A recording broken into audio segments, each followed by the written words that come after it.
This is just to document what happened today, April 15th, in year 2020. This is my apartment, 14422 Colima Road in Whittier. It's a nice day. Right now it is 1 o'clock. So this incident happened, just to briefly tell you, this morning I woke up at 6:55, get ready for a class that I take online for Zoom. When I take the Zoom class, it's from 7:30 until we finish, which is about an hour to an hour and a half. So we're usually done by 9 a.m. And so this morning, the incident was basically that a man who showed up here one day, who's not on the lease, who does not live here, basically is the daughter, the boyfriend of my soon-to-be ex-wife's daughter.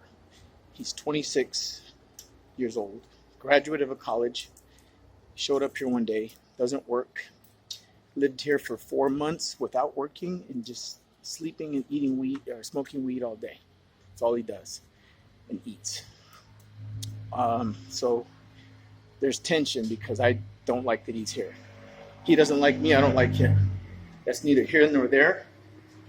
I've been calm, I've been patient. He's cursed me out on a couple of occasions, called me names, to be specific, to be graphic, stupid motherfucker, etc. About 4 months ago, I called the police because the tension is pretty thick. Norwalk Sheriff showed up. I spoke to the deputies. There was 4 of them, all male.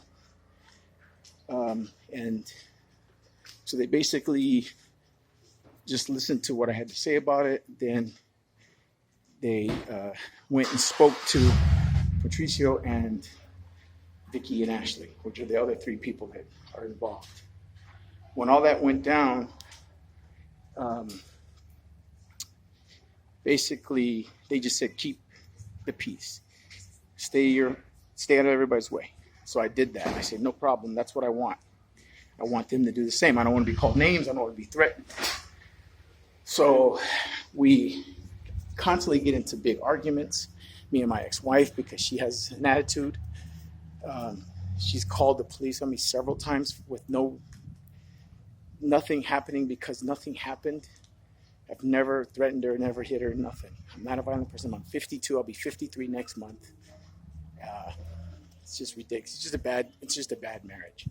So ultimately, when the sheriffs came today, I called, and the reason I called was because, like I said, I'm in the classroom environment. Then he slams doors. Ashley's boyfriend, Patricio, who does not live here, who's not on the lease, just showed up here. He's from Vallejo, California. That's where he showed up from one day. Like I said, he just got a job. Up until now, he hasn't paid any bills. Now he's helping out.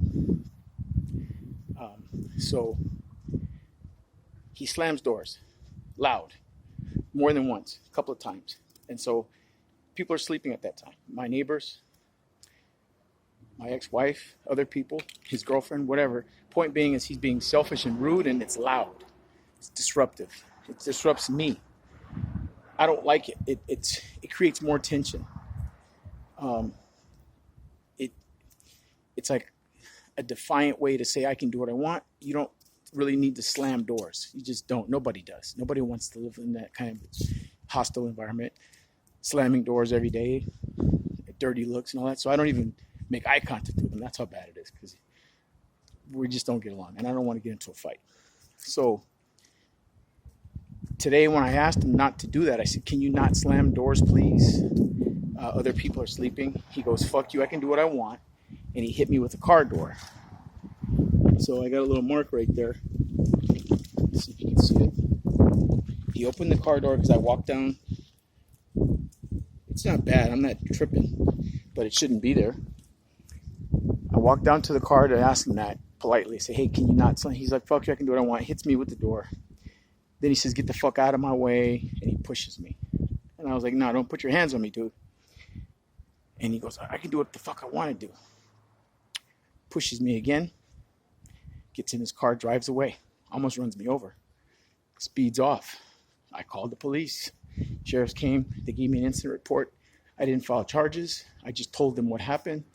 And they go, okay, keep the peace. Again, same thing like last time. Stay out of everybody's hair. And they're like, what's your plan of attack to get out of the situation? I said, well, I'm a veteran and I have a voucher, a housing voucher for Orange County. And I'm, in school at the moment. It's down the street. So this is pretty convenient for me because I don't have a vehicle at the moment and there's no work. It's COVID-19. But even with that, work was slow because I was in school. So we graduate in May, which is 3-4 weeks away. We graduate. Like, this has been an 8-month journey, this college. And me and Vicky had an agreement. We shook hands. Pastor of our church is witness. Other people are witnesses. That it was an agreement that we made that stated, I can stay here or I will stay. It's not that I can. I know I can because I'm on the lease. That I shall stay here until I finish college and graduate this course, which now is May 15th. So she's threatening me, as she does, get out or I'm calling the police. Get out or I'm going to file a false restraining order like I did last time. The last time she filed a restraining order, she rescinded it at the last minute and apologized and said, I'm sorry, because I know you didn't deserve that, because I never threatened her. But on the restraining order, it said physically threatens or whatever. I don't know, something to that effect. But that's how they were able to remove me. And I had to end up sleeping on the floor of the church for like 5 weeks, 6 weeks, until she cried and said, can you come back? And then I moved back in and boom, here we are again. So obviously she's never going to change. It's narcissistic behavior to the hilt. I'm 52, about to be 53. I do not have a criminal record. I have no misdemeanors, no felonies, nothing. Not even a DUI. So no violent past, no drugs, nothing. So I wouldn't start that now. I have no reason to start doing stupid things now. So I didn't. What I do, I called the police. I hated that I had to do it. Believe me, I would rather exercise my flesh wants to do, but I restrained myself. I controlled myself, controlled my temper, controlled my anger. And I have PTSD, and I still control myself. And this kid, 26-year-old grown man, thinks he can put his hands on me. No, that's assault, and that's battery. He assaulted me with a car, and he assaulted me with his freaking pushing me with his hands. And name calling me. You can't do that either. Calling me a stupid motherfucker, that's harassment. So ultimately, at the end of the day, I'm video logging this as a record of what happened this morning it was about 11:55 at the time of the push, because he was on his way to work. He's late. So he's like, I'm late for work. Like, that's my problem. So he's got to push me because he's late for work. Get up earlier. And then another thing, the fact that he's smoking weed every day, I don't care. Why do you have to do it in the house? And why do you have to buy it and bring those bags? And he's been doing this since before he got a job. So he was taking the money that he had from his girlfriend, that he gets from his girlfriend, and she was supporting his drug habit, his weed habit. And now he can support it himself because he finally got a job. But this is just a video log, again, to show record of what happened and how I didn't do anything out of line, illegal, or wrong. Matter of fact, let me show the police report just so it shows here on record. It says Norwalk Station, report number Tango, which is T170. Classification of incident was a disturbance. The date is 4/15/2020. The officers were Davis and Officer Guzman. Those were the deputies. And they gave me this and they said I could refer to this if I need to, if there's legal matters that take place, like evictions or whatever, or false claims, or he said, she said, or whatever. Because Vicky works for LA County District Attorney, so of course she feels like she has weight. But that doesn't give you the right to abuse your authority, abuse your power, and make up stuff and lie.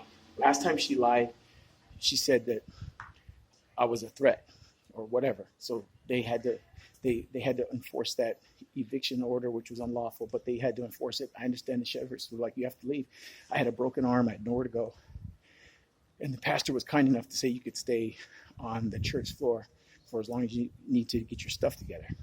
6 weeks. I was getting disability paychecks, and I was looking for things, to get out of that situation. Homeless vet, and just dealing with a lot of hostility in my house because my stepdaughter of my soon-to-be ex-wife wanted to just push buttons and do what she pleased and be selfish and bring her boyfriend, which caused my ex-wife to snap, basically. She's just volatile. Very angry woman. 2 very angry women. And I don't want no parts of it anymore. So I'm moving out as soon as I graduate college, which is May 15th. And that was the agreement. I'm sticking to that agreement because I need to finish school because it's my career. It's what I've decided to do with my life. And I don't want anybody to disrupt that. And so I'm trying to keep out of everybody's way, and I want them to keep out of my way. But it doesn't mean that I can't ask you not to slam doors. If you slam doors, that's wrong. So if I say, please don't slam doors, I'm not trying to cause a fight. I'm just saying, don't slam doors. It's not cool. 8:30 in the morning, nobody wants to hear doors being slammed. It's rude. Don't slam doors. So I said, please, can you not slam doors? And what's my response? Fuck you. I'm going to hit you with the car door and get out of my way. I'm late for work and I'm going to push you and all that kind of stuff. And that's what happened. So this video log is specifically for that incident today. Thanks.